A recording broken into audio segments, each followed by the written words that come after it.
Sugeng dalu Mas Klidik. Sugeng dalu Mak Cangik Yulimbo. Alhamdulillah. Nggih. Dereke dalang ningrat iki. Ora ayak-ayakan aja padakne dalang liyane.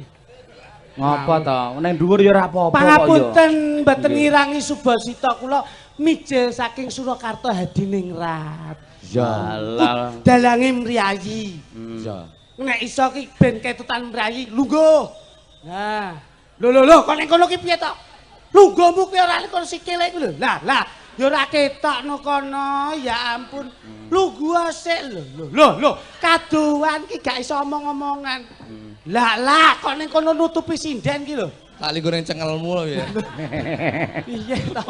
Linggo ora bener yo. Bangsane. Alhamdulillah, Mbah syukurlah barakallah. Alhamdulillah, Mak Cangik Yulimbo. Nggih, sehat nggih Mas Klidik. Pangestunipun, Ngopo kok lenggah ki ngopo? Ya jumeneng ora. Kewuh kula melu dalang sing kelase wis 50 munggah ki. Alah, lah iki sing lantaran ya sampean gene ya gur 15 ngono kok ya. Kok berarti wis berarti 35 kowe. Atane aja ngedek-ngedeki to. Aku tak kira nek turahan jeble picek lho mek 1,5 juta. Iya. Pangapunten nggih Gus, pangapunten nggih. Mbok ampun lenggah ngoten ngono. Nggih, wong dene niku wong tlatah mriki niku tlatah nggih menanamkan dalam etika kesopanan. Tata krama. Nggih. Kono rada maju ngono. Nggih. Nuwun sewu kula nggih kalih Mas ngoten. Kalih Mas. Nggih, kersanipun ingkang sepuh wonten ngajeng. Nggih, dados boten ngirangi hormat kula kalian panjenengan. Leres, mergo menika wakile nggih. Wah. Mas. Sugeng dalu Mas Cahyo. Oh, sik ora perkara sugeng dalu. Ing dalu. Oh, sik to, sik. Iki mau lak wis dari to aku rembukan karo Mas Klidik, ngono to. Sing jenenge Tulungagung iki kebak ing Subasita. Tata krama ngerti karo unggah-ungguh. Heeh.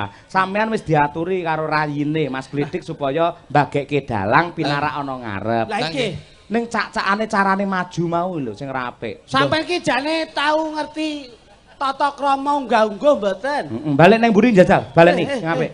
Pangapunten lho Gus Kangkok, pangapunten. Pun. Nggih. Nyapa? Iki ngono duduk Mas Kang. Sapa? Mas Wondo. Lah wong yo Nes Mbah Wadiman. Wong yo adike mulai yo ben rata. Iya, nggih. Gandeng menika lak rakanipun. Tegese rakane adike ngono. Bojone nesu. Niki lak Mas jenengan to? Nggih leres. Wakile Bapak to? Nggih. Sampun sak mestinipun menawi pinarak wonten. Wonten ngajeng. Ngajeng. Langkung prayogi ingkang sepuh menika lenggahipun wonten ngajeng. Nggih, ingkang anem ngurmati ingkang ngurmati ingkang sepuh. Nggih. Monggo Mas Kluduk pinarak ngajeng mriki. Nggih, Mas Cahyo. Kersanipun kepareng kula badhe radi maju Mas Cahyo. Inggih sepatus cetha monggo mriki. Amit ya Mas, amit. Sik iki ora ngene lho, cacakane mboten ngeten. Pangapunten lho Gus. Pripun? Pangapunten. Sampeyan lenggah kene, sampeyan lenggah. Wis amit lho nyapa. Ngene lho ya amit-amit tok iki nggih contoh iki tontonan ya tuntunan. Lah lungguh. Tuntunane dituntun setruk ya. Lho. Pami kula jog kluthuk pami. Leres. Panjenengan ngendikan Gus Cobi. Nggih. Pangapunten mawi wonten wedal kepareng kula badhe majeng caketan kalian panjenengan. Monggo sasana wanci kula aturaken monggo pinarak ngajeng Mas. Nuwun pangapunten nggih Mas. Kula tak tengah lho. Ini lak kepenak lho. Iki dipirsani Kyai budayawan ki paling tidak awake dhewe itu pelaku seniman sebagai pelawak mempunyai etika dan itu dalam panggung. Ngono ora kaya sampean yak-yakan. Blocking panggung barang. Mriki lak nggen ketoprak siswa budaya to. Lah dalah blocking panggung ya menggunakan Udanegara. Apa tuman kok nuwun sewu Mas Cahyo? Oh iya. Kowe iki padha karo Lucy diingi ya ngono kuwi ora. Nuwun sewu. Dagelane kelarisen ngono kuwi ya. Pangapunten kula badhe majeng sekedhik nggih. Monggo. Nuwun sewu nggih Mas. Nggih nuwun sewu. Monggo. Mawi nyuwun kirang patah. Nuwun kirang pangapunten mawi wonten panjenengan. Nggih, lujeng rawuhipun nggih. Aku mau nyerempet tek ngono pas cengel. Lah ping pindho rumangsamu. Pangapunten Gus. Nggih. Dalu menika anggenipun tasakuran bersih desa luar biasa. Biasa, Pak. Wandene para-para kawugan, para-para pemimpin-pemimpin yang berkualitas dayanipun sami lenggah. Amin. Nggih, dari Ingatanipun pemerintahan Kabupaten Tulungagung sami lenggah. Nggih. Wonten Pak Kapolres niki jajaran Pak TNI Kapolsek. Polri sedaya sami lenggah. Nggih. Oh, Ugi saking Muspika. Leres, Nggih. leres. Pak Camat, Pak Injih. Dan Ramil, Pak Injih. Kapolsek nggih Injih. lenggah. Malah niki wau rada bengi niki wau kula sewengi wau dadi tahanan. loh, lah ngapa Mas? Dandan yang Kapolsek kono aku mah. Lah terus goleki nggon ruangan VIP sampean. Rek ruang duwe Pak VIP. Heeh. Tak kira lek ruang TU apa. Heeh. Lah kok tibake nang nggone jero penjara nih Pak kula. Lah ya disyukuri to Wis ora apa-apa nek kuwi ya. Mula niki dipanggihaken panjenengan Nggih, Pak. wonten ing kauman. Nggih, lah nggih. Pak, Pak. nggih, nggih. Apa? Aja cengengesan ki nyambut gawe lho. Ya sing dibayar ki ya cengengesane iki ya. Nggih. Ya, Ning cengeng- ambak cengengesan ngenteni wektune sing pas. Lah lek ora tak nyapa ngenteni wong untune ya wis metu ngene bres koyo cengengesan to, Pak. Aku Maksud- gumun lho, wen biyen karo kowe omong kok angel nyaput. Ya angel rasa digarap to Mas, Mas nyapu lho. Ora lho, aku anggar petuk karo sampean maksude iki anggar omongan kok mesti abot lek ku mikir lho. Abot yo didukne. Aku roh lek kuwi ya. Dijak omong ki sing kepenak. Dadi cara Mas Cahyo ngendikan ki atine ben ra susah. Ora susah ya ning kafe ngono. Iya. Kuwi lak kowe kuwi ora. Lah wong beliaunya ini panutan lho. Para-para wira pradangga ki sing dicontoh, sing ditulat ki Mas Cahyo. Roh. Kok iso mbok kon sobo kafe ki? Lah wong garwane wae tawaduk tawakal lho. Tuh. Iki lho. Ngawur ae. Mula Iki. kesuksesannya Mas Cahyo ki terletak di tangannya Mbak Kesi. Lho, Ngono kuwi. lho. Iki to. Lah iya to. Lagi biyen karo aku suwi lho. Iya. Kowe ra gawe-gawe lho, we. Loh, lagi lah ya bakal kopi kalang bet. Lah Iya. lambemu. Lah Tak keprok ndasmu Iya, iya, kowe. Mas, pripun? Nggih. Pripun? Nuwun Lah wong sewu, yu nggih. Kesi ki ambok kaya ngono dosen lho. Dosen nek saiki mbiyen pemandu lagu. Lho, apa kuwi? Pemandu lagu. Raya-rayaan lho. Padane PR. Iki ki siswa-siswinya luar biasa lho. Nggih. Mbok yo dicontoh Yukesi kuwi dalam membina bahtera rumah tangga. Heeh. Nyatane ya iso sehidup seia sekata karo Mas Cahyo. Ya iya lho sing dirabi dalang laris kok. Lah hubungannya apa? Mulane disir. Loh. Lah nyapa? Apa salah? Wis salah lho. Lah kok iso salah? Biyen ya karo aku suwi ya. Maksudnya karo kowe suwi piye Pak, maksudnya sing genah? Pun nesu Mas. pun Lho nesu. digenahke no Mas, digenahke. Biyen ya berhubungan lho. Pacar Pacar lho biyen. Wah, ketoke guyang-guyu kok gek tenan, Jo. Lah nyapa to mbok-mbok lho nyatane mas kawin iki tebu sak truk lho biyen aku ki. Matane. Dibrukne ning kowe kuwi. Ayo dalan gede kok iso mangsamu. Mboten lho. Aku dadi bojone Bu Kesi 10 tahun. Nah, Bu Kesi ora tau cerita yen nate gandeng tresno karo sampean ora Yo ora tau. mungkin cerita no mantan-mantane biyen. Aja-aja sampean fitnah kok. Lho nyapa aku lek fitnah ora lek fit mini yo aku biyen. Tegese ngene lho, lek sampean pancen nate pacaran karo Bu Kesi, Loh. yang pancen padha tresnane, kenapa kok tidak dilanjutkan ke pelaminan? Lah kuwi lho sebabe. Loh. Wis jelaske. Ayo, kowe tanggung jawab. Kowe aja gugah macan. Lek ora san nerangke berarti fitnah kuwi jenenge. Lek kula ora iso nerangne, Pak. Terus Engko dikira aku ki nomor niku hoak. Hok. Hoak. Dan hoak itu ada undang-undangnya. iki to apik sing Paling tidak itu yang saya jenengan tanyakan itu yang bersangkutan duduk ning kula. Lah terus. Terus Ngono lho. Ya sapa sing sangkutane? lah sapa sangkutane kok? Loh, ya mantanku no. Sapa? Ayang Kesi no. Wah iya. Yo. Sik. Iki kudu dijelaske sik. Mergo ora tau cerita. Ora tahu cerita wong biyen zaman kula pacaran HP sik rong enek memorine kok. Oh alah. Dadi orang aku biyen ora tau di video. Mbok direken Gus nek jajal penggalih panjenengan niku. Lah Lah, kuwi iya. nyapa to, tenan lho, sumpah. Aku lho biyen pacaranku ning kono, ning gone tengah sawah gubuk kono lho. Itu lho. Lah dalane daleme ya arah rene kok. Lah iya kono kuwi biyen semayanan. Oh, napa nggih yu? Ayo. Iya sih. Engko nek ngapik tuwape lambemu lho. Pas tambuk-tambuk Ayo. bacokane aku gelem aku. Wangsulana sing jujur. Ayo. Nek kula mboten melu-melu kok. Yen pancen nate gandeng tenan karo kluthuk ya wis tak balekne ning kluthuk ora apa-apa. Ayo. Ora iso. Lah ngopo ora iso? Oh sing serate ayu-ayu kok. Lho terus? Kula niku bendina ora tau metu omah. Lho, lah nyapa sebab? Ngarep omahe wong wedok gelut rebutne aku kok. Duh, rupamu ya kapsul no kok iso. Ngrebutne sampean iki gek sing goleki apa lho? Wong ki aja ndelok rupa lho, tapi ati, Mas. Yo ngalah, yo ngalah, yo ngalah. Ati. Aja guyak biasa cangkemmu. Awang klambi diungkeri kucing lho kok iso dadak. Sik, Bu Kesi sik, ngene-ngene Bu Kesi. Ngadeg kok sik diluk. Ayo diluk, ayo ngadeg. Iku kudu dicethakke iki mergo dipirsani piyayi akeh terus di streaming. Nek kula kok mboten mungkin to, Gus. Lah iya, ning ya bocah ben ngomong dhewe. Ayo wong isin ngomong dhewe. Ayo. Bareng gandeng malah elek. Lho. Biyen karo sampean ayu to? Mayu mbiyen munggah tak gawe legend lho mbiyen. Saiki dijariki. Dari mbiyen legend ketole gudi malah kaya telo ndruwo. Ayo kono urusana. Lho nyapa aku ngurusi mantan emoh lho aku. Wis. Aku lek musuh mantan yo mundur alon-alon Mas. Lah mburimu ya enek apa nek? Guyunya apa to jan? Weh, lara tenan kuwi. Iki kok guyu ki nyapa to jan? Sewenang lho nek. Sik, kluthuk meneng sik, kluthuk. Ayo. Bu Kesi. Lah aku fitnah aku. Dalem, Pak Dalam. Kluthuk meneng sik. Dilu teh aku wektu. Ya, njaluk wektu dilu ya. Nggih. Wonten dawuh Kang Mas. Nah, tanpa lidah sinambung banyu tinalang. Mestine lak panjenenganmu wis midanget apa kang diandharake dening betet kluthuk ki mau. Ya toh. Kok betet to? Ya betet wong sing nyontong untumu ya betet. Ono cobi. Jare kowe mbiyen nate gandeng katresnan sambung asmara karo pitik kalkun kuwi. Bareng Saiki sing cetha sik, sing jujur wae yen pancen iya ya kandha iya, yen ora ya ora, yen pancen iya sebabe apa kok ora diterus ning nganti rabi. Nah kuwi. pitik kalkun saiki gandeng pitik horen. Asem.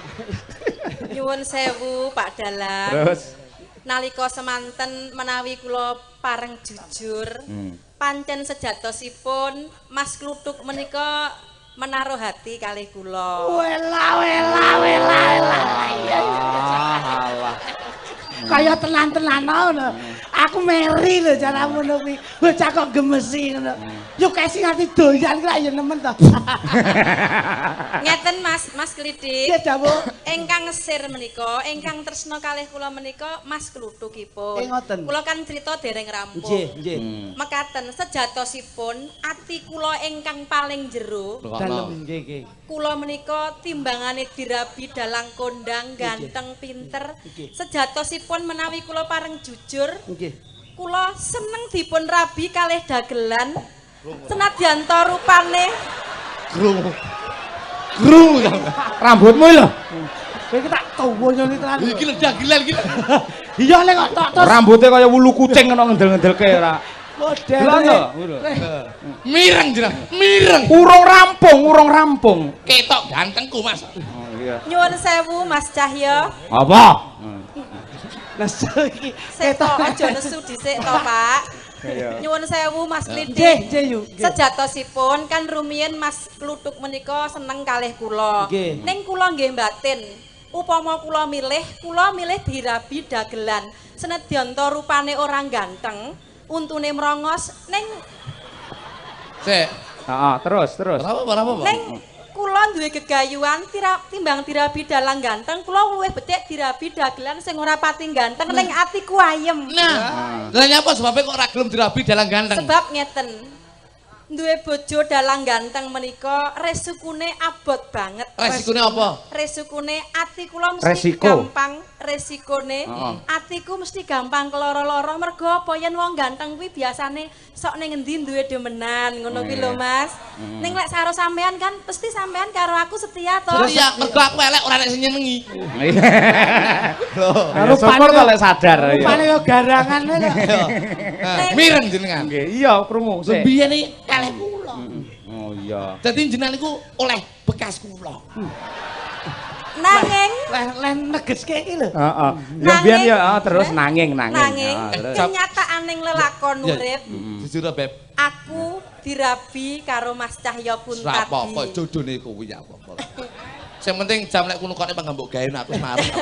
Lho lho, Bu. Jambahmu kuwi. Bu Kesi, kuwi jame sing mundhune kluthuk to? Nggih niki nalika semanten ditumbasne kalih Mas Kluthuk ning cedhake Gunung Bolo kae lho tokone. Pojokan biyen kek Oh, Mas. Alah. Yo mong iki kenang-kenangan saka Mas Kluthuk. Sak suwene aku disenengi dheweke ya mung jam tangan siji iki sing ditukokne sing tak gawe iki, Pak. Sampeyan nukokne apa? Nukokne apa? Loh, sawangen Mas. Gamelan wayangi ora kanggo sapa-sapa. Untuk istriku yang tercinta Bu Kesi. Loh, apa kowe duwe gamelan? Loh, ngenyek kula jenengan. Apa duwe? Loh, bonang. Bonang ndi? Komplit pelok slendro. Sitok. Gua apa kuwi? Bakul es dong-dong. Lah ayo kleru ta iki sembodo to. Wis ya. Gus saya sembodo. Tohnya Mbak Kesi ini tidak menutupi bahwa kegagalan itu adalah proses dari kesuksesan. Betul. Ngono lho. Ini wanita yang setia. Di mana ada wanita yang selalu setia, di sebelahnya pasti ada seorang suami yang sukses. Dan di situ ada Suami yang sukses, di dampingnya mesti ada seorang istri yang setia. kuwi perbendaraan bahasa Indonesia ya sing kleru pepatah kuwi. Loh, tanya lho. Iki Piye? lho, pakar ilmuwan lho. Dosen, Nah. sampean ya dosen. Iya. Bener napa mboten niku? Bener. Di situ ada suami yang sukses, di situ ada Istri yang setia nyatanya terbukti. kuwi salah. Loh, kok Itu salah? malah itu menjadi bumerang kita. Kok bumerang lho, mbok Lah. Peter Pan apa? Tak omongi. Bahasa Indonesia itu ada antonim dan sinonim. Wah, Lek antonim ku lawan kata ya, Mbak. Leres. Sinonim persamaan kata. kok mudeng kowe? Lho ngawur lho mbiyen aku sing belajar iki ya. Eh. Kowe nggih pepatah di situ ada suami yang sukses, di situ ada istri yang setia. Iya. Berarti lawan kata nih, Eh. di situ ada suami yang tidak sukses, di situ ada istri yang tidak setia. Sebabnya apa? Loh, mergo kuwi mau. Kuwi mau nggih kata-kata toh. Lah iya toh. Di situ ada suami yang sukses. Di Mesti situ ada istri yang setia. Nah, sok mbelak sing lanang ora sukses, sing wedok ora setia. Oh iya. Walike. Lah Iya, ora? awet dhewe Ayo. ora sukses lah ya tinggal, Mas. Oh iya Iya ora? Nggih. Ning boten. Sing bener iki di situ ada suami sukses maupun tidak, di situ ada istri yang setia. Wah, lah contone. Koncone Mbak Kesi ya. Wah, ya. iya. Oh iya. Pinter iki. Pinter iki Mas Kluthuk jan mletik tenane uteke ya ampun. Aku ning utekku meletik sesuk pitik iki ya. Lah masa yo nganti metu. Awakmu malah guru lah, aku ngenes aku nyawan. Aja ngono to. Iki awakku sik to. Iki kowe aja ngece lek iki. Lah, biyen nek nyeluk awak, lek nyeluk aku duduk kowe saikmu jangkar. Wong biyen Betuk. Sampean. Ora enek bintang tamu nyinggoli bojoku ora enek. Ngadeke lagi iki. Mak masane. Apa meneh kok iki lengene mbok pegang ngono. ya biasa no sapa bintang tamu mantane lho, Bos. Ya wani no. Lah iki sing request jaluk jok kluthuk ki sapa? Lho, Mbak Kesi. Lho kok iso? Lah, anu kritik to? Nggih. Ah. Main nang ndi Mas ning Kauman? Kluthuk jaken ya. Lah nyapa to, Mbak, kok ngejak kluthuk? Aku kangen karo kluthuk. Iya pancen. Kaya ngono ta yu. Heeh, tenan. Kangen, pancen bener aku ya krungu mau. Lah, apa nggih, Gus? Heeh, Bu Kesi kangen pengen ngidoni ya. Kuwi tanda-tanda suami yang cemburu. Iya. Sik, saiki ngene. Bu Kesi lah lama sekali toh Mas Bridik tidak tampil di Tulungagung. Ngaten, Nah, ngaten. biar menyapa kepada para Siap. penonton, kepada Budayawan panitia. budayaan dalu nika. Iya. Ayo, biasane biyen yang sik sampean gandeng. Kene Bu Kesi rada rene kene. Bu Kesi Jadi Mas iki. Mas Kritik tengah. Kluthuk pinggir kono dhewe, kluthuk pinggir kono dhewe. Rono. Ayo manut karo dalange, manut karo blocking. Manut. Lah apa-apa, jauh di mata dekat di hati. Apa kuwi? Udel. Jauh Jadi mata dekat di hati udel. Inggih, saderengipun kula nembang keparenga kula badhe matur. Dalu menika pakurmatan agung kangge kula lan bojo kula lan kanca-kanca kula sak rombongan sampun dipun dawuhi nglipur panjenengan sedaya wonten ing Desa Kauman, Kecamatan Kauman. Pramila kula badhe ngaturaken panuwun ingkang tanpa upami kunjuk sepisan dumateng Bapak Kepala Desa Kauman. Nggih, Gus Lurah Brida. Ping kalihipun matur nuwun kunjuk dumateng para perangkat desa lan para sesepuh pinisepuh desa. Amin. Ping 3 matur nuwun kunjuk panjenengan sedaya Pak, Bu, warga agung wonten ing Kabupaten Tulungagung mriki ingkang dalu menika sampun tumplek blek mirsani pagelaran wayang dalu menika. Saengga kula nderek ndedonga awit saking rejeki ingkang panjenengan paringaken dumateng kula lumantar pagelaran wayang kulit, kula nderek ndedonga mugi-mugi warga wonten ing Kauman mriki tansah pinaringan katentreman lahir batin. Amin. Murah rezekinipun. Amin. Keselamatan donya prapteng akhir. Amin. Dene taun ngajeng Nah Pak Lurah. Tegaskan, mikir cedhake. Desa Kauman sampun tambah rezekinipun, sampun kesupen nanggap wayang malih nggih Pak Lurah. Alhamdulillah. Lho, kaya ngono cerdase kaya ngono gur entuk kluthuk emaneman. Lho, jenengan ora matur nuwun karo Jok Kluthuk. Mas Kluthuk sayang. Basa dilem sayang delan rain lak murat marit. Ben, dhek ben cemburu tok ngono wae. Aja cedhek-cedhek. Ning mergane lek ning omah ngono kadang-kadang yen aku gawe teh. Tehku kepaiten sithik lek maido ya ampun Bu, tehmu ora enak rasane pahit. Ngono ki Ngono ya aku tak golek hiburan karo kowe wae Mas. Ngono ki wae aku. Piye? Lek dilone bojomu tak merak biacoke sikile. Wah, wis semena-mena lho. Tur meneh Mas Cahyo ini jujur lho. Lah nek ngladeni ora tau jujur kok. Menengo. Lah nuwun sewu lho, kalau wingi kula penjiran telepon luang. Leres. Bojoku kok ora tau jujur ngopo to, Jon? Lah pripun to, Gus? Lah tak kon nukokke kopi susu. Kudune lak ya jujur, kudune lak ya terbukti ana. Basa tak buka susune apa kopine enek susune renek. Lho, gak jujur lho. Tak kon gawe kopi luwak. Dibuka adae kopine enek, luwake gak enek. Lho. Gak jujur to, malah dek ingi jujur entuk kado sarung Mas Cahyo. Apa kuwi? Tukokke sarung cap gajah. Gajah duduk. Nggih. Heeh, terus dibuka sarunge. Telalene enek Pak niku. Lho, jujur ta nika? Nggih, jujur. Kok nyepaki cawisan ora tau jujur. Piye, Yang? Mas Kluthuk. Iya, sarna. wah nglirik, ngene karo nglirik. Wis, sesuk mulai bukesi gen bareng truk wis, Ben. Rasa gurine tulisi spanduk kluthuk ngono ya. Wis. Rasa samar engko tak terne ka Solo ya. Numpak apa? Numpak apa? Biasa no. Apa? Numpak Grab no. Kok numpak Grab ora sembodo sampean. Loh. Wong wedok ki kasihlah perhatian yang lembut, kasih kejutan biar seorang wanita itu biar semakin mencintai. Alah boy kejutan bojoku ndek iki tak wae kejutan malah nesu. Lho lah ngopo? Tak wae kejutan to ben kaget to. Pas turu roke tak leboni mercon, Pak. Lah kok malah daul-daul. Lah aku ora umum. Kowe koclok lek kuwi ya. Ya Allah, ya Allah. Kangen bulanku ngene ta. Kangen aku. Aku ya kangen. Aku iki kangen karo auramu bareng lho Mas. Aku ya kangen karo ampumu ta. Ya Allah, kok irung kok bangir kaya ngene ya. Aja meneh kok irunge untu aku ya mbangir nduk. Lah iya toh. Ya Allah Mas Kluthuk. Piye sayang? Kapan-kapan aku sakjane pengen bojak dolan. Umi, Neng ambakku anu isih kuwi lho, cilik parandene. Pantai Gemah kuwi Aku lho. nyawang karo kuwi anane mung marem karo marem. Sarno wae. Mergo bojoku kowe wis ora bejaji. Sik Mas aja Isih ayu sampeyan. aja mbok terus ning kok kena apa perlindungan anak lho. Lah ngapa to? Sakmene rung kena lho iki. Wis, wis. Ndek kena telek ndek. Piye sayang? Sesuk Anu Mas, maaf nggih, diluk ya. Apa? Nyilih diluk ya. Lho iya. Kok nyilih Wis kono. sandal mbok Apa? silih entuk, jaket mbok silih entuk. Dunia panggung itu murni. Ayo. Lek neng ngisor garwane, tapi lek neng dhuwur itu partner kerja. Betul, Jadi betul. Anda tidak boleh cemburu. Oke, tidak masalah. Milih Aku umum. aku ora cemburu ning timbangane lara atiku kita tutupi ngene. Ya wis ya. Wis arep kok ambung arep kok kapakne monggo wis ngono. Ayo. Diajeng.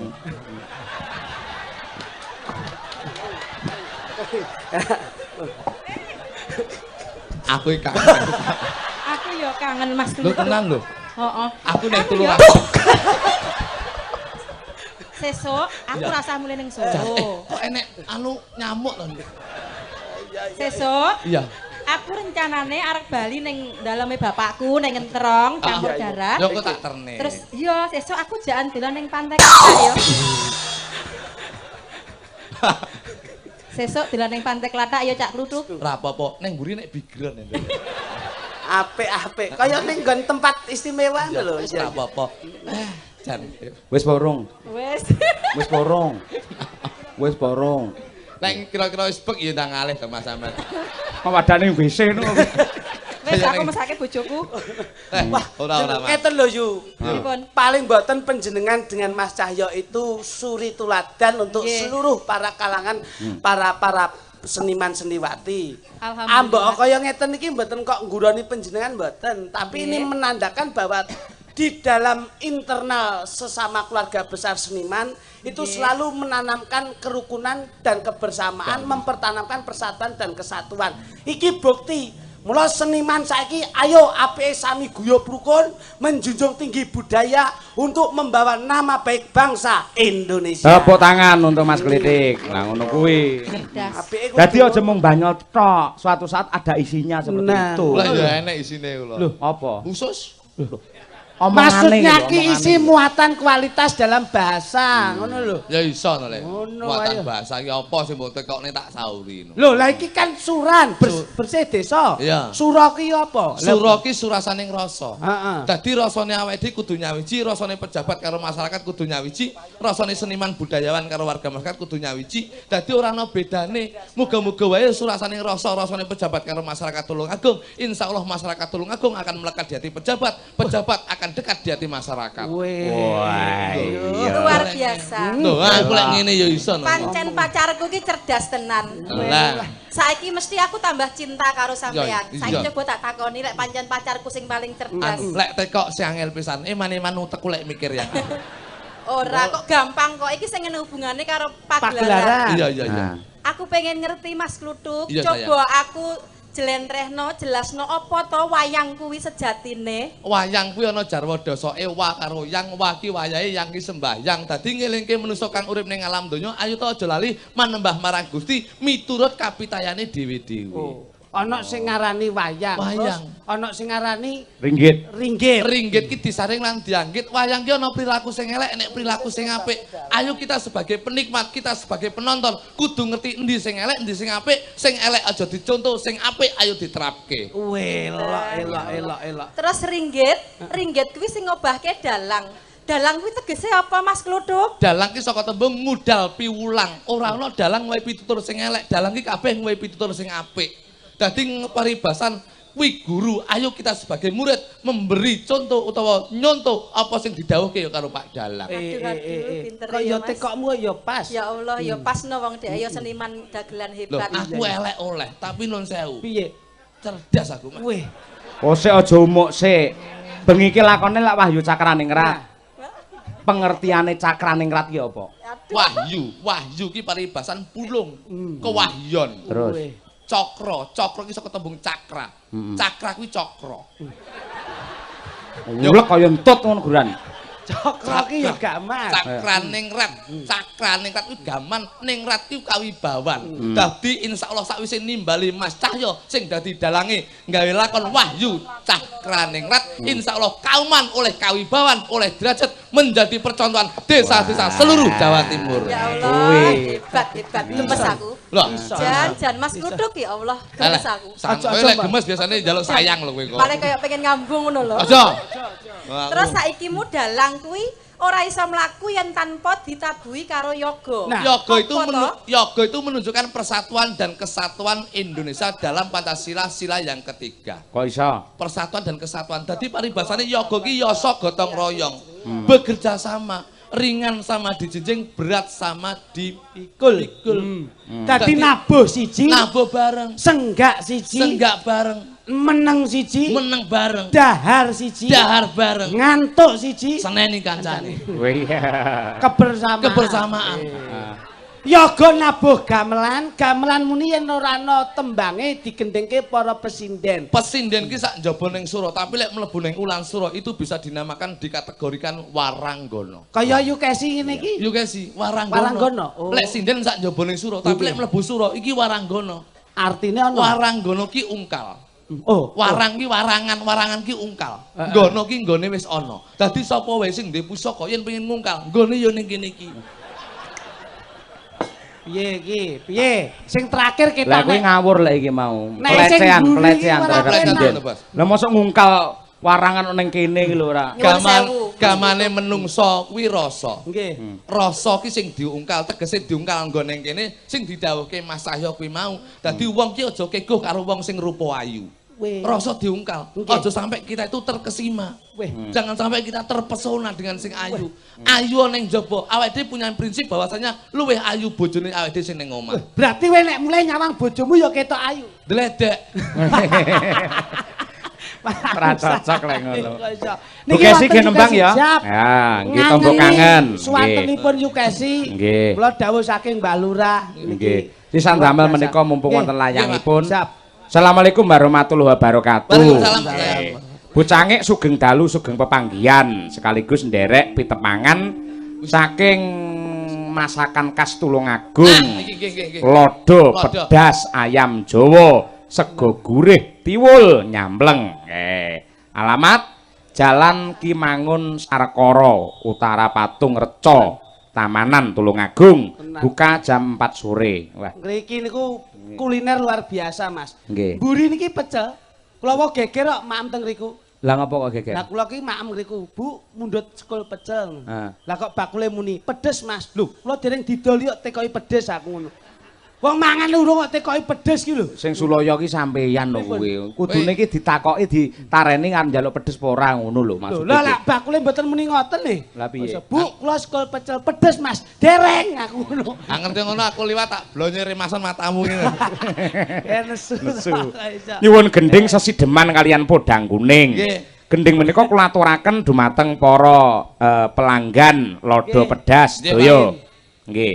Dumateng Bapak lan Ibu panitia matur nuwun. Wah, jan Saking kula Pak Sakri lodo Pak pedas. Sakri, mbak nuwun. Nggih, Nggih, nggih, Pak ayo, Sakri. nggih.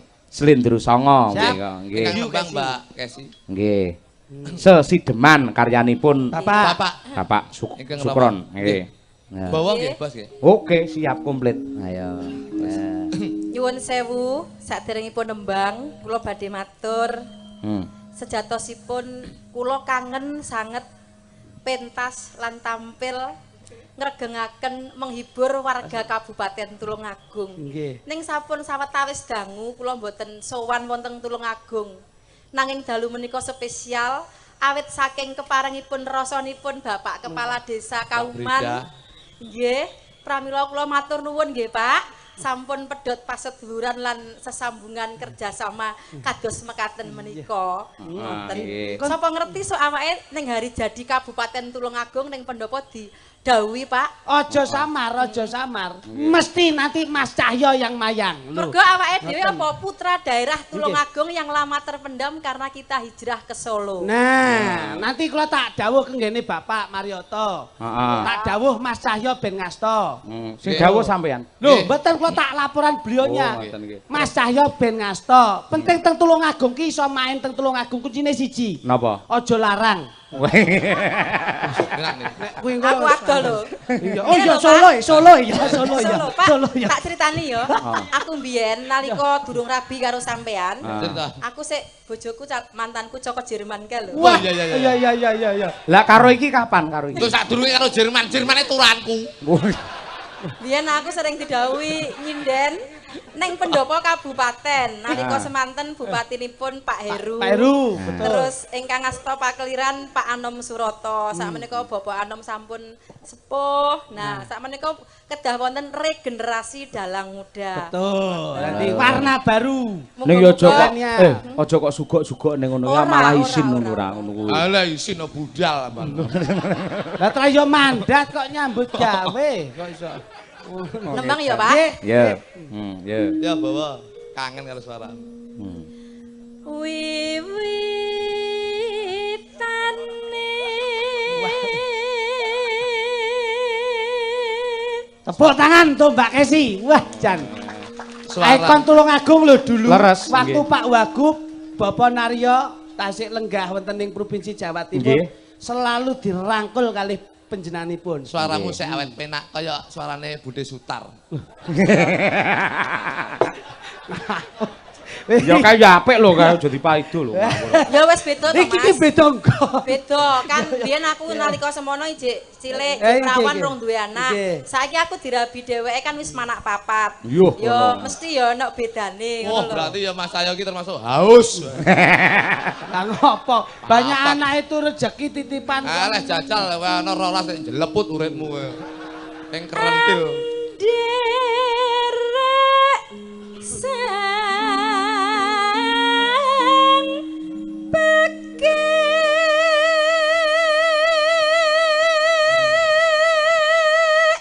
Suaramu ya bangga. Kangen aku. Saya wis ganti dandanmu. Piye? Biyen ra ngene, saya mbok wae kembang mawar. Lah mbiyen apa? Biyen kembang turi harus sambel pecel lho kene iki. Layak mbok dilah. Gelungan apa warung kuwi ora. Ya ngono ki lho. Jan. Priya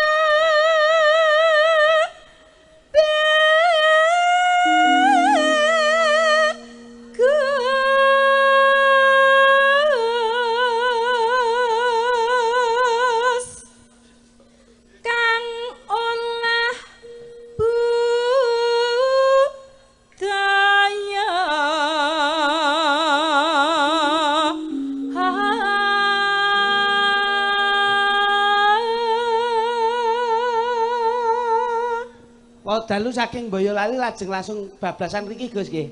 Pau dalu Karanganyar. Karanganyar nggih nggih. Caken Boyolali mriku nggih. Sowan menyang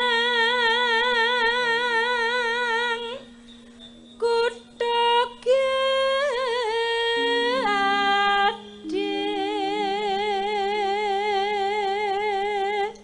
Suarane ora umum Bu Kesi pancen luar biasa. Wit mbiyen nganti saiki ora ana wae. Ha iya to. Pancen yo icon Tulungagung kok.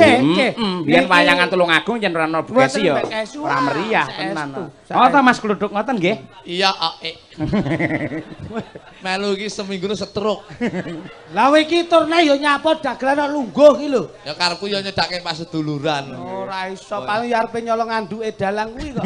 Waduh apa dalang kondang. Sik dagelane tambah siji. Matengane. Iki jolodong iki. Sik. Ah jenengan kono sik. Op sik kene. Sik tenang Pak, tenang. Tenang Pak, kalem mawon mboten napa-napa, mboten napa-napa. Ya sip Pak, kene. Ya. Nggih. Wah, Kang Tambir iki jan wis. Iya. Kalem Pak De. Dahar mawon, dahar. Nggih, mriko mak mriko mawon. Iki lho Jan. Heeh. Kowe iki ngejak dagelan ora omong-omong to ya. Udu gawanku yo nyok. Kowe ditabis rampat apa piye ngono? Ora gawanku ngawur. Mau sore mau wis metu kok kowe. Awake dhewe arep didu ketoke. Ayo, arep didu ketoke. Oh alah, aku lagi bengi iki dipethuk ning karo kakangku aku. Tambir. Tambir ya metu tenang.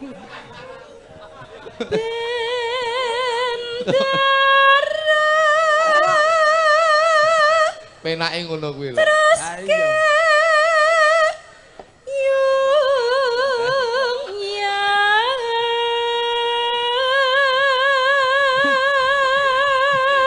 Bu Kesi sone ya apik nggih to.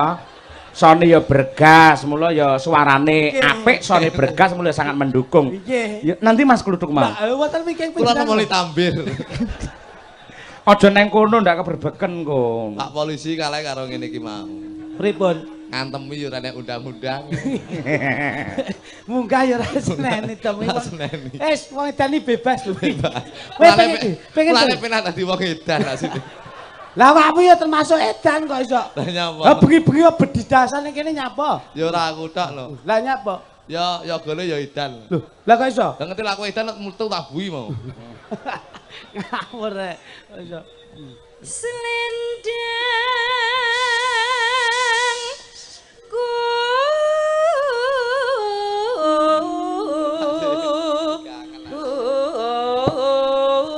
kuning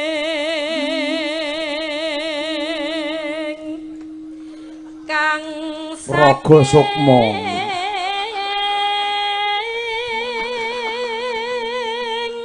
Aku ya.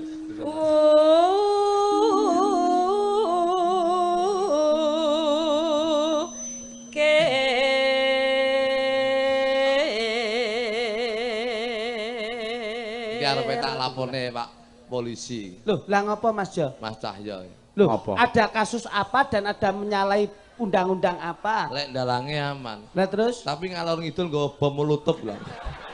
Kuwi ada suling. Ora nyawang lho. Bakal tuwak tuban nek ngene ya. Lah iya ta wong kowe kaya cetakno. Suling men ora pecah diwadahi ngono kuwi lho Mas. Ngono mergo kopring kae rawan. Kerangka tukang cat barang. Kuwi nggih ngresiki rancak gamelan. Biasa Mas, dagelan trutus wong mantan copet to.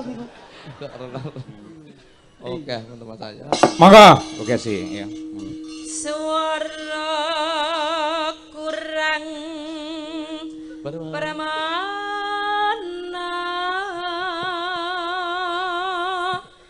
ning wasis ang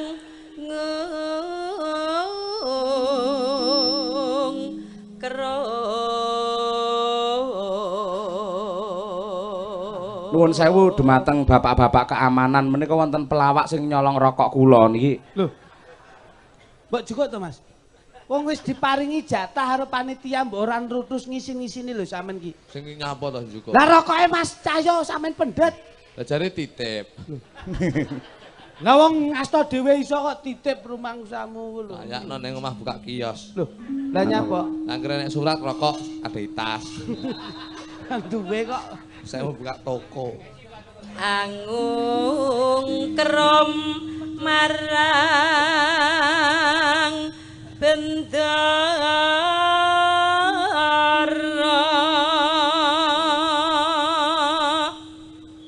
tiasu les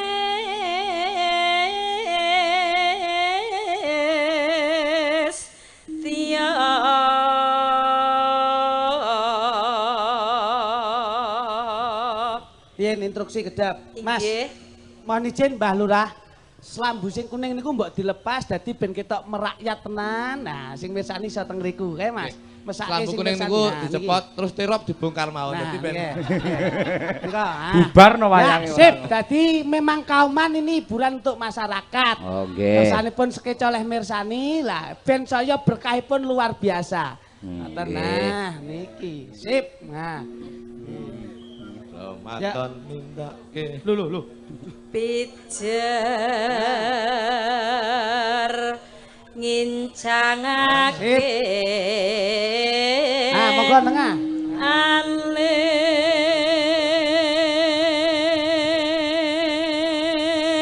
Masuk.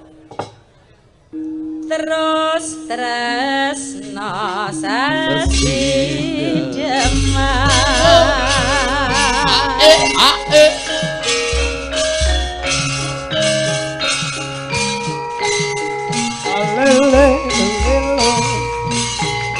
Monggo. Ah, Kang Mirsani lega.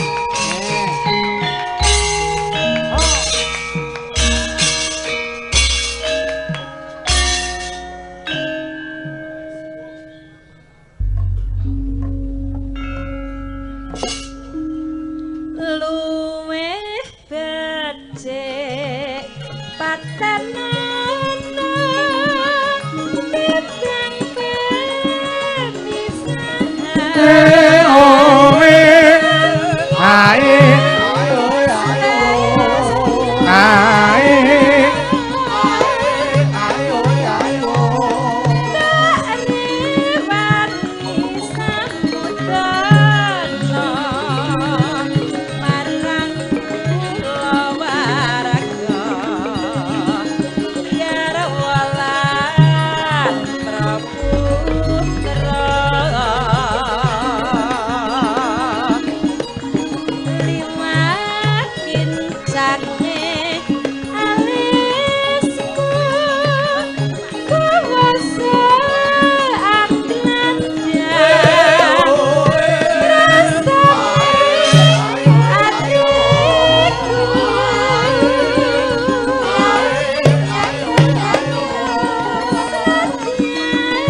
Nuwun Mbak Kesi. Sami-sami. Tombo kangen jenengan kali warga masyarakat Tulungagung.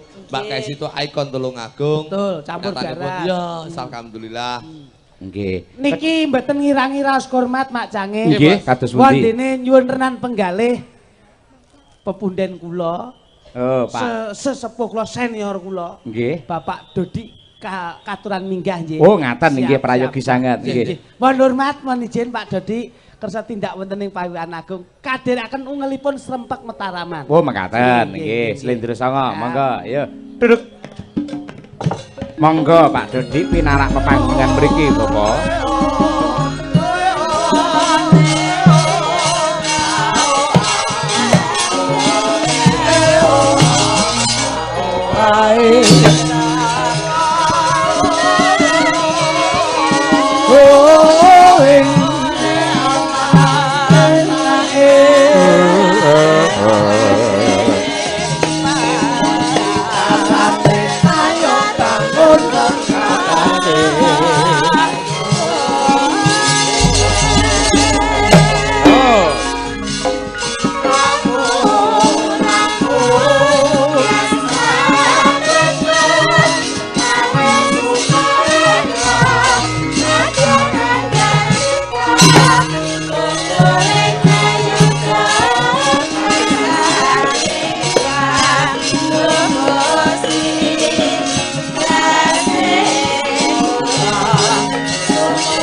Nggih. Monggo Bapak. Sing ndi sing iki apa kuwi? Monggo nderek. Enak ndi? Niki enak niki wong kula entek telu niki wau. Ireng pucuke abang kan? Bar kula cek Klitik bolak-balik mesti aku metu di Srempek Mataraman. Nggih. Nggih. Jawa Timuran. Oh, Balen. niki. Hmm. Beliau nyanyi kok senaso kados pundi. Nggih. Menika juga rumiyin wonten Polda Jatim sak menika wonten NTT. Ya. Oh nggih, nggih. Srempek. Lho. Lah panjenengan makan. Jula Juli. Oh nggih. Surabaya. Jawa Timuran, Pak. Ding tak tok ning. Loh.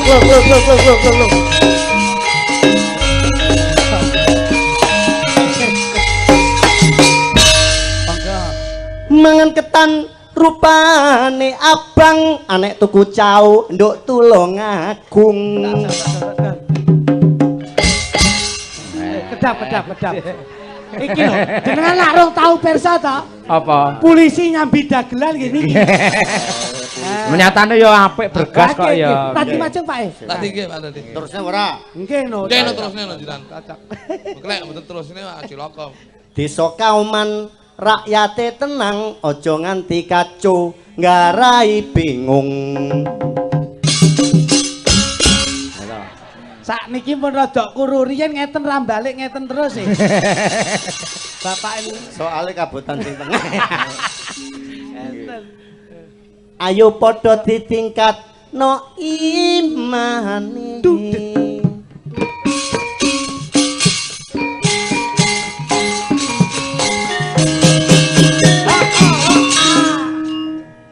Ampun, ora enek ngene. Enggak, ojo. Tuku jenang ning Wonorejo tiwas mekangkang gak dilebokno ye. Horor Pak. suwo. Eman-eman. Sing eman-eman.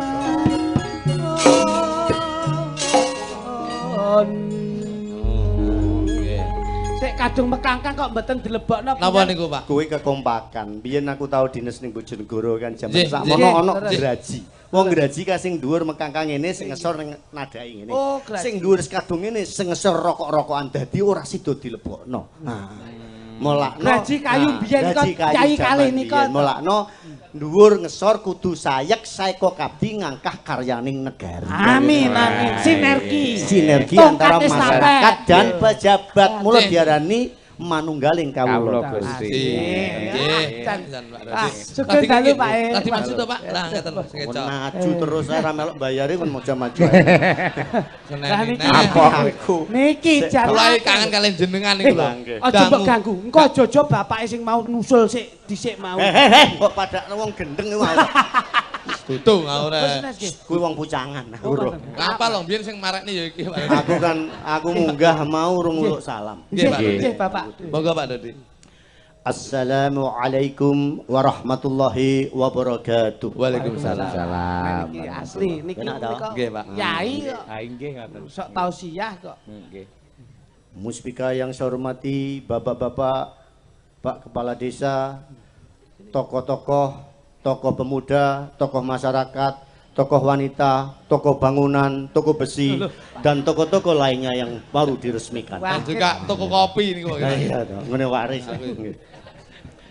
Klitik, Nggih, Pak. Lutuk. Siapa? Iki acarane bersih desa. Lah panjenengan minangka para sesepuh, Nggih. sesepuh tokoh masyarakat wakil panjenengan bersih desa menika nggih bekal panjenengan apa Bapak? Mboten sing klotang-kloting ngeten. Bapak kan dulu di Poltabes, Ya. akhirnya terus di NTT. Kok dugi Tulungagung niku pripun iki cerita? Lah omahku kan Kauman. Mboten. Daleme mriki kok. Omahku Kauman kok. Saya sebagai warga Kauman harus mendukung kegiatan ini. Nah. Kowe ngarepe ngaji bab iki. Nggih. Lungguh santri. Santri ngono. Wong ki yen kepengin pinter, srawunga karo wong pinter. Wong kepengin iso pakar hukum, srawunga karo wong sing ngerti hukum. Iya. Nek pengen nyantri pinter ngaji, gandulono katoke yai. Nek iki tak ganduli dipek ra rangkepan no. Kuwi hadirin dan hadirat tiwas mleding katoke melorot. Wah, iya. Apik lho, jane ya lucu niki lho jane. Ya iya no, wong kok NTT. Di pengajian dadi lungguh. Siap. Lungguh sore. Siap. Nggih, Pak. Santri iki le Santri. Kowe dadi santri. Nggih. Nggih. Bab bersih desa. Bersih desa. Yang pertama ini adalah wujud syukur. Betul. Nah, pringesane Gusti Kang Murbing dumadi akarya jagat. Leres. Allah berfirman, Bismillahirrahmanirrahim. Sae lho, Pak. Iki La in sakartum la asitanakum wa la in kafartum inna azabi lasadid. yang artinya Tulisan di bawah ini. Yang artinya sing sapa gelem syukur ditambah nikmati, sing kufur bakal nampa siksa. Nah, ini bersyukur dalam rangka bersyukur mergo tokone wis terbangun dan kita bisa melewati sampai bulan Muharram Asyura ini dengan kalis ing sambikala tanpa ana aral sedaya menapa. Amin. Mulane ing wulan Sura kuwi wulan Muharram pas tanggal 10 iku diarani Asyura. Kuwi 10 Muharram diarani Asyura. Lah wong Jawa disingkat Sura. Nyapa ora dingkat sing ngarep kok mburine kok Sura, kok ora ngarep. kok sebabipun mboten damel ngajengipun wau lah Asura. Ilate wong Jawa digawe Sura. Sura. Ah. Lah lek ngarep Bahaya. oh padha karo madakno kluthuk. Nah, lek ngarep berarti kan Asyu. Nggih.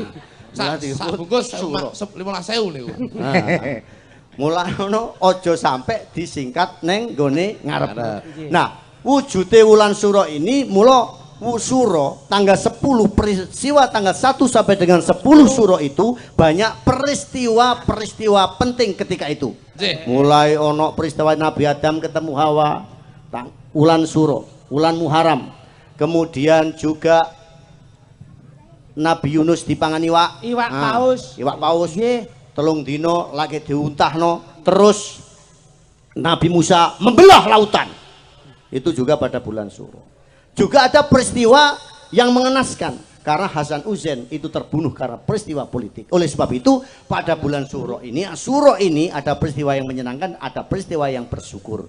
Nah, gandengane ilailane mesti lek ulan Suro kuli muli metri. Ngerti muli metri? Dereng. Nah, muli mulyane metri kuwi memetri mulakno wong ulan Suro kae mesti ilailane slametan milu jengi memetri dumateng ingkang sampun sumari. Sing babat kauman diparani diwilujengi didongani kan ngono. Nah, terus Kemudian gawe jenang sengkala nyengkalane sakabehing kula ingkang dereng dumawah tinulak maring Allah ingkang sampun dumawah linebur maring Allah kali rahayu wilujeng dinten sakmenika dumugi salajengipun nyuwun pangestu wilujeng lan kabulipun. Ngoten niku intine. Nah, pada saat bulan Suro inilah diambil bulan Muharram yang 1 Muharram ini disebut tahun Hijriah. Tahun Hijriah itu perpindahan Rasulullah dari Mekah menuju Madinah. Lah di dalam proses perjalanan ini disebut hijrah berasal dari 3 kata hajaro yang artinya adalah meninggalkan. Jadi ditinggalin barang sing elek, ayo padha nglakoni barang sing apik. Kata Rasulullah, al hijratu farokot bainal haq wal batil. Jadi hijrah itu adalah menjelaskan antara yang hak dan yang batil. Mulane zaman Madinah niku mumpun enten sing jenenge Piagam Madinah menghargai, menghormati antara umat beragama dan diteruskan di Mojopahit menjadi Bhinneka Tunggal Ika Tanhana Dharma Mangruwa. Dadi wis bener Pak Mbak Yu Cangik menawi wayangan terus ngangge ira-iran ana nyangkut syair-syair agama, syair-syair bernapaskan Islam. Memang zaman sejarah mbiyen kaya ngoten niku. Mulakno budaya karo agama ini tidak bisa ditinggalkan. Jangan sampai budaya dipisahkan dengan agama nanti menjadi sekte-sekte yang kurang menguntungkan. Terus wonten berkesinambungan di antara budaya dan agama. Budaya dan agama. Mulakno awake dhewe niki kudu ngeluri budaya Jawi. Siap. Awakmu iki kluthuk mbiyen yo melok ketoprak siswa budaya. Nah, kuwi ketoprak siswa budaya terkenal. Sak donya terkenal Tulungagung biyen mergo duweni ketoprak siswa budaya. Ning saiki ketoprak wis kembang kempis. Mulak kuwi kangge ngeluri budaya Jawa, ketoprak iki aku kepengin mucuki ketoprak titik aku kepengin. Maka nderek. Aku kepengin gawe lakon sing kira-kira cocok. Nggih, perjuangan sing cocok. Tak gekno lakon niku lakone azab. Zap iki lakon TV lah niki. Ya sing toprak dihempas gelombang gitu sih Pak Maksud. Nah, iki lakon ketoprak Sri Tanjung. Wah, nggih. Ah, Sido Peksa nggih. Dasaripun wonten ing kepareng mundhut menika wau. Fragmen Sri Tanjung nggih wonten nggih. Ya pas wis ngono kuwi berarti. Padha karo dicukupi. Nggih. Wis saiki pembagian tugas nggih. Jenengan dados Sri Tanjung. Ndak aku sutradara ya milih nggih. Sutradara. Aku dadi Silahati Kromo. Ratu no sing merintahno. Ki Sido Paksa, kowe Sri Tanjung. Lu lak dadi tukang parkir lho, Pak. Ya ndak no, Sri Tanjung kan wedok, kowe Maca Ayu, ya nggih? Sido Paksa sinten panjenengan? Iya, aku Silahati Kromo. Ratu. Kowe Sido Paksa. Nggih, manut ta ora manut bedil ndasmu kowe kok. Nggih. Aku tak iki ameng-ameng nyawa lagi niki. Ramen menika dipun pundhut kalian Pak Kepala Desa, Pak Brida Mardi Bapak. Oh nggih, kangge Sri Tanjung. Pak Kepala Desa Sri Tanjung matur lurah nggih. Nggih. Wih. Silahati Kromo panjenengan.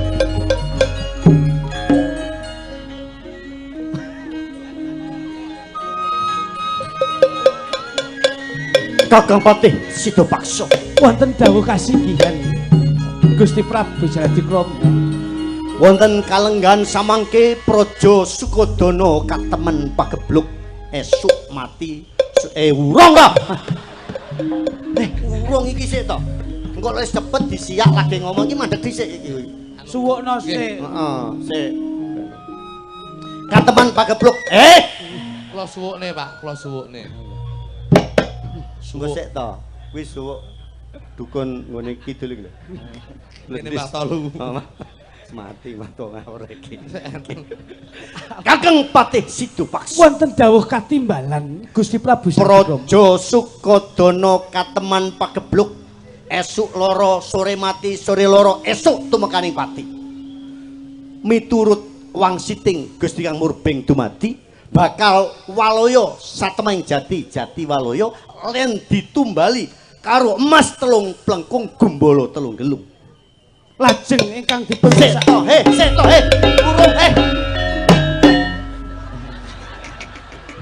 Njalo dibedil tenan iki ngene iki.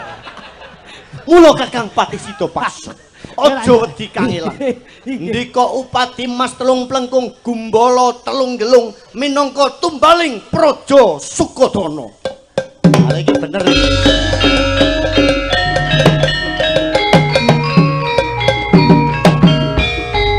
Nyuwun pangapunten Gusti Prabu Sladikrama. Iya. Engko sik to. Waton muni ae to yo ketongane iki. Akeh. Empan papan lho, nggone ana dhewe ora. Garae penyakit. Pak polisine nesu. Ya ora nesu. Ayo, iki jan ora. Ini aku sing ngentongi aku. Ngeten.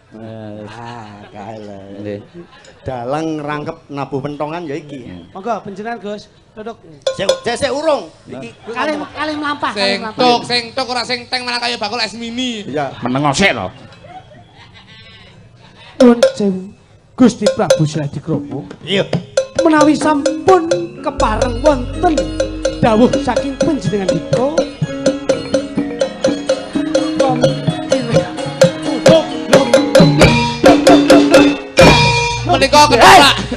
menika ketoprak cendol dawet. Iki ape ketoprak lagu dawet-dawet cendol-cendol. Lah salahe kok kentong adurak arek ora mau. Jenengan kabeh iki rusak. madoske hiburan Pak Dodi. Mboten niki serius ta niki. Serius. Tenan. Tak amono Pak Lurah potong anggaran. Oh, mboten pun lunas kok, Pak. Jaluk transfer teh iki. Nuwun sewu Gusti Prabu Sladikrama. Menawi sampun wonten dawuh saking panjenengan ing wedal dinten menika kula ingkang badhe ngupadi wontenipun Mas Telung Plengkung Gumolo Telung. Inggih. Pomo dipomo aja nganti bali wonten Sukodana yen mboten betok Mas Telung Plengkung so Gumbolo Telung es tungtung. Telung gelung. Kalau muni es tungtung. Layakno ndang dipindah terus. Lah nyapa? Ora tau bener. Lah tahu bener. Ngopul tabel. Iki wayahe pentongan malah ora. Ayo. Lah sik guyon ae kok. Menawi wonten. Yo. Assalamualaikum. Waalaikumsalam. Niki leres daleme Gusti Adipati Sladikrama. Leres. Anu sanjange badhe pasang wifi niki. Toprak wifi barangnya ngopo ora? Cocok. Wong wingi telung wulan ra tak bayar kok pasang meneh. Menawi sampun kepareng kula badhe ngupadi kawontenipun Mas Telung Plengkung Gumolo Telung. Nyoni dipangestu.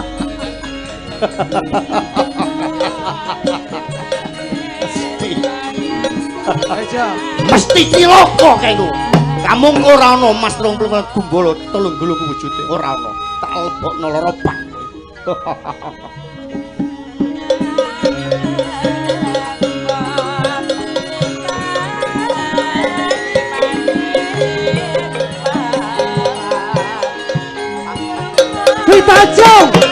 Tritajung.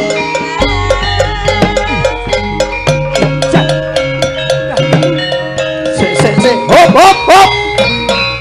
Iki Tritanjung kok jilbaban iki lho.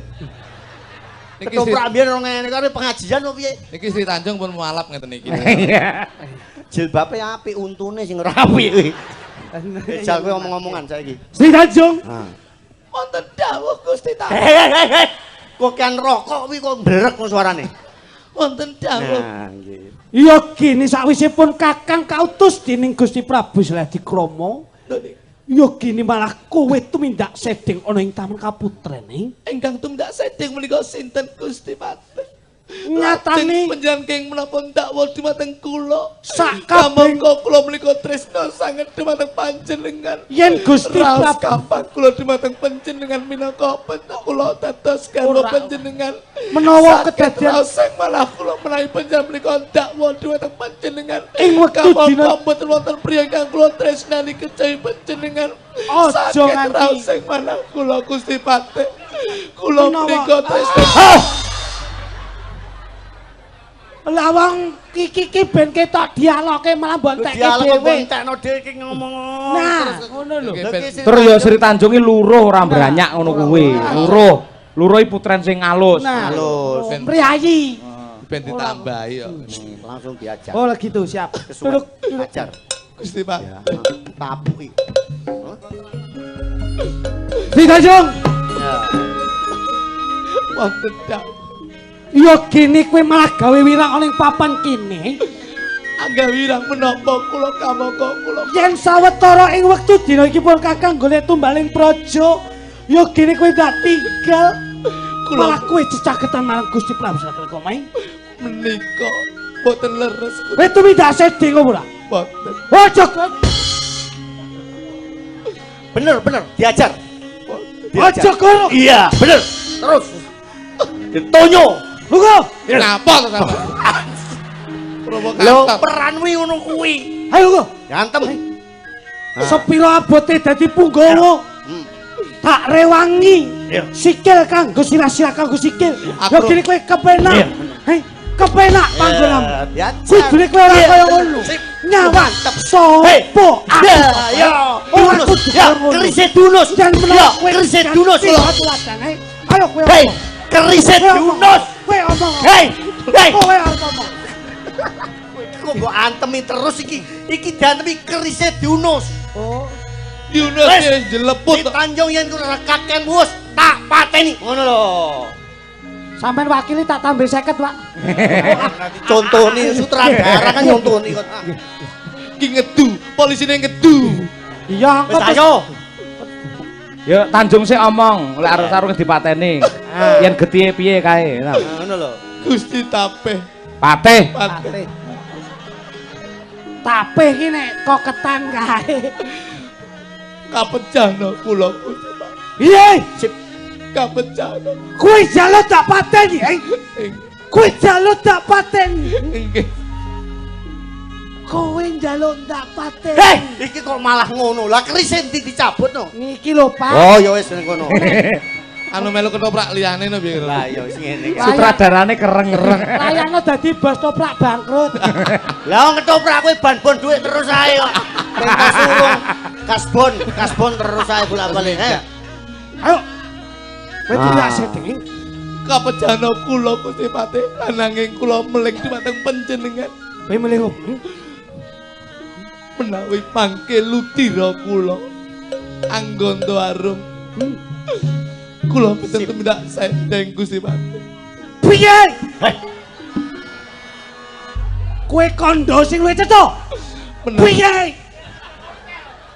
Kondo luwih cetha. Kowe iki sida paksa apa Baladewa?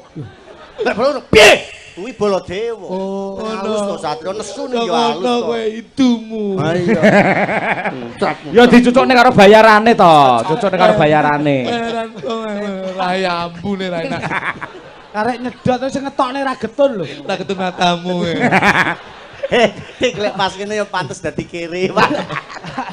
Ayo ora apa-apa. Rupane. Rupamu kok elek mentang. Ayo. Kowe kondo yelu diramu Anggondo.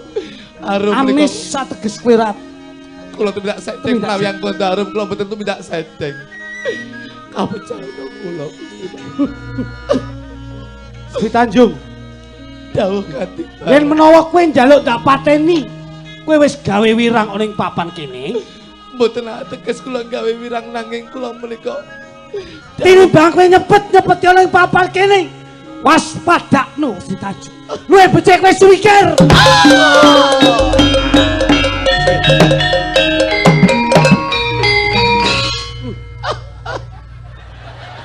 Nah, mati. Mati nang ngesor. Nang mati ki turu. Kowe sik urip Tanjung. Siane. Mati kowe. Mati yo.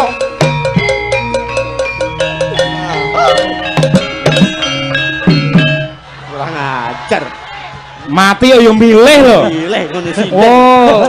Sri Tanjung kepareng ngawur. Kene. Naan kowe.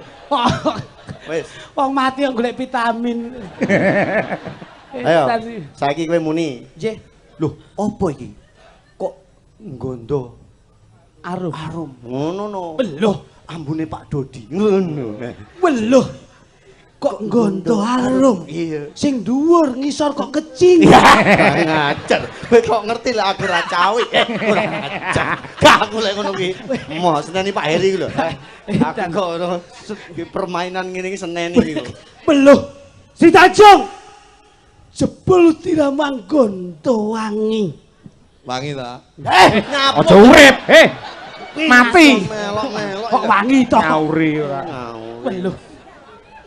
Sing didemok kene niki piye to iki? Niki lho Pak. Lho. Oh, heeh. Yen kepara nyata lu diramuang gondo wangi. Sekseni ana ing para nayakaning praja ana ing kauman. Besok yen reja-rejaning jaman kene bakal jenenge kutha Banyuwangi.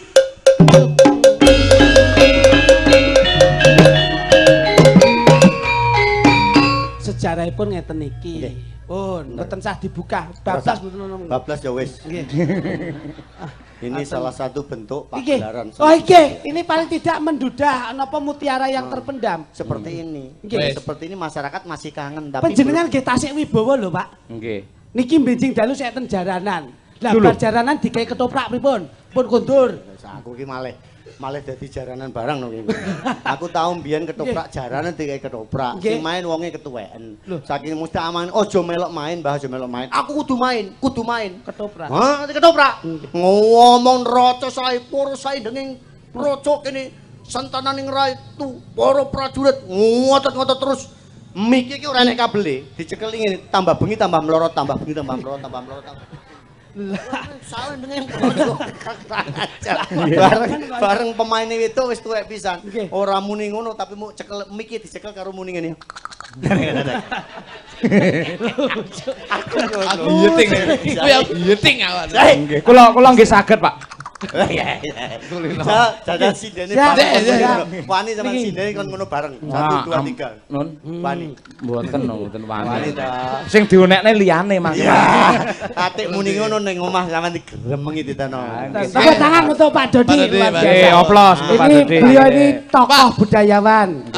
Sekarang di NTT ngasto napa Pak Dodi? Ngasto tangan ya. Kula teng Polda NTT. Saniki ngeten. Polda NTT. Saya ingin menerjemahkan ini adalah desa Kauman. Kauman. Ini kan tadi budaya sudah kita lakukan.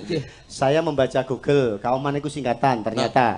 Kauman bisa disangkat kaum Kang Iman bisa. Nek diejah perkata itu singkatan kami menjadi warga yang selalu guyub rukun. Kanya itu hebat. Akan selalu hidup saling hormati dan menghargai satu sama lain. Amin. Ya. Untuk itu mari kita saling mengisi satu sama lainnya. Mari kita tingkatkan iman dan takwa. T. Kok T toh? Sama A. Apapun yang terjadi itu sudah kehendak Tuhan. N. Nanggapo wayang ngangge pengajian rasah ngangge dagelan. Cacak. Apa nek aku ya jelas beliaunya milih Pak Dodi, punya kewibawaan dan punya jabatan. Mbok marepe ngregani murah ra mungkin lho. Aku nderek panjenengane, kowe golek liyane. Dua kemungkinan. Nggih kula wangi. Dua kemungkinan. Wis ra apa-apa lah wis. Lho, ngapa? Mencela lah Bibu. Ini singkatan dari kata Kauman. Oleh sebab itu dimanapun pasti ada kaum Kang Iman. Iya. Mulakno iki acara Gerbek Suro, acara Jenang Suro itu wiwitane teko daerah Kudus kuwi ngangge Jenang Suro. Kuwi ning Kudus kuwi ning di Desa Kauman. Ngoten iki. Lah, mulakno iki ayo padha disengkuyung sekaligus bersyukur. Yang kedua adalah kita ngerupi budaya Jawi. Kita juga melaksanakan kegiatan bersih desa. Mudah-mudahan Desa Kauman hari esok akan lebih baik daripada hari ini. Luar biasa. Yang terakhir saya pesan kalian wong loro ini, saya percaya bahwa dagelan itu ternyata hasil survei. Hasil survei dan psikologi, intelijensinya dagelan itu lebih bagus daripada orang yang S2. Loh, lah kok sakit dalam arti kemampuannya lebih bagus. IQ-nya mesti 130 lebih, kuwi dagelan. Nah, lek wong di bawah 50 iku debil. Ada yang sampai IQ-nya 35, kuwi asu. Kewan asu kuwi IQ-ne 35, mula kena dilatih. Ngono. Aku mbiyen ning Surabaya ndek tangga, ya polisi, duwe herder. Lah aku teko ngono, karepe ya uluk salam. Maksudnya ya assalamualaikum. Ngono karepe. Iya no. Waalaikumsalam. Ya aku ngerti bahasa asu ngono. Waalaikumsalam. Aku terus takoki. Jawab nggih. Bapak ada. Oh berarti bapak ada. Ada. Dua kali jenggongan ada. Bapak ada. Terus ibu ada. Oh berarti ibu. Bapak ibu ada. Terus tak tanya, bapak sama ibu lagi ngapain? Das ora kowe asu kuwi. Panjenengan pirsa niku wau nggih. Sik eling. Niki malah duwe pitik lho. Pitik. Nggih. Angger panjenengan rawuh ngriko niki pitike king gene Jerman. Lho, asu. Kenapa? Pitik kenapa sih terusno? Oh, tak ora samedi. Angger kok niki enten tamu joglo tuh enten. Enten nggih pitik kula langsung dengokaken. Sik aku tak ngerti. Apa pitike ya mrongos? Nggih tunggale asu wae. Saiki Aku terus ibu enek ya ngono. Ngono. Lah jog ngono karo bojone nyapa lho kok ngene, Pak. Kuwi ya tunggale. Aku takon sik, Dik. Nggih, dawuh. Kewan apa sing paling apik? Pitik. Kok pitik? Duka. Ora roe. Apa? Dalem Kewan sing paling apik? nggih kirek niku wau. Kirek ya apik. Saged kan jaga Sing omah. paling apik hasil penelitian adalah bebek. Kok bisa, Pak? Sebab setiap ketemu orang dia mesti mengatakan baik bebek. Itu lebih bagus lagi sebetulnya anjing, Pak. Kok kenapa? Mergo mau ngewangi aku. Piye? Aku parkir mau mandek to, arepe nabrak. Lah kok karo krik diomongi. Piye, Mas? Hop hop hop hop hop hop. Kuwi ora hubub, maksudnya ono berita hok. Iya lah. Lah, Sik, biyen. Ki apik. Iki ketoke anu generasine Mbah Jonono wonten. Wonge wis mati ora sani. Kowe eling ora sis budaya Tuban rusak dipindah ning Bojonegoro diangkut bengi-bengi. Nah, ning Tuban. Aku tahu dinas Tuban. Ning Tuban aku terusane bebek. Iya, Pak. Ning Tuban kan ngerti Pantai Bom. Ya, Nah, di Pantai Bom kuwi nek enek wong lara gatel kuwi adus nek esuk. Laut. Nah, ning laut. Dikeruk-keruk ngene. Nah, kuwi biasa saurune subuh ya udah blejet. Lah enek wong lanang wedok adus bareng. Main suami istri. Iya. Mari ngono, sing lanang dalang sing wedok sinden citan. Tapi nduk kono daerah Tuban. Ah, kene lho. iya. Sewu lho ya gak ono kene lho ya aku mau cerita. Nang daerah Tuban. Sing lanang dalang, sing wedok sinden. Oh, terus enter sing takok to. Lah Bu Gesi kali Pak Cahya lemben apa? Asik. Ya aku ora ketang sithik tak ngederne to. Lah, Mas Cahyone sing tapi Mbak Kasine sing iya tak bari ngono setoti aku gendang medun aku kesel aku ngrasane awakmu hah rungono sik Nggih. nah bebek emang roh enek wong lanang wedok Wonten laut wau. Heeh kukur-kukur muni ngene Mas mesakne ke lho deloken ke lho wonge ngukur-ngukur dhewe yo dibantu disosori yo ben penak ngilangi gatele sing wedok ngono sing anu apa jenenge bebek wedok sing bebek wedok ngono yo nek ngono sing lanang nyosor sing lanang sing wedok nyosor sing wedok lho ndak no aku bebek wedok nyosor sing lanang sampean wong lanang nyosor sing wedok karo muni baik ngono ya ta terus budal 1 2 3 lari kowe kan turu-turu ngene mlumah ngene ta ha disosori kok sikile nah sing bebek wedok nyosor sing wong lanang karo muni ngene baik dhuwur mengesor lah kok sing bebek lanang nyosor wong wedok munine pisan tok baik ngono tok Lah napa, Pak? lah dek ngono lho Mas saman aku cucukku sampai kesel muni bolak-balik saman muni kok pisan tok kenapa iya Dek saman enak Dek muni bolak-balik gak apa-apa lah aku muni pisan tok cucukku kecepit apik iki ya apik kecepet wong sing duduk niki ya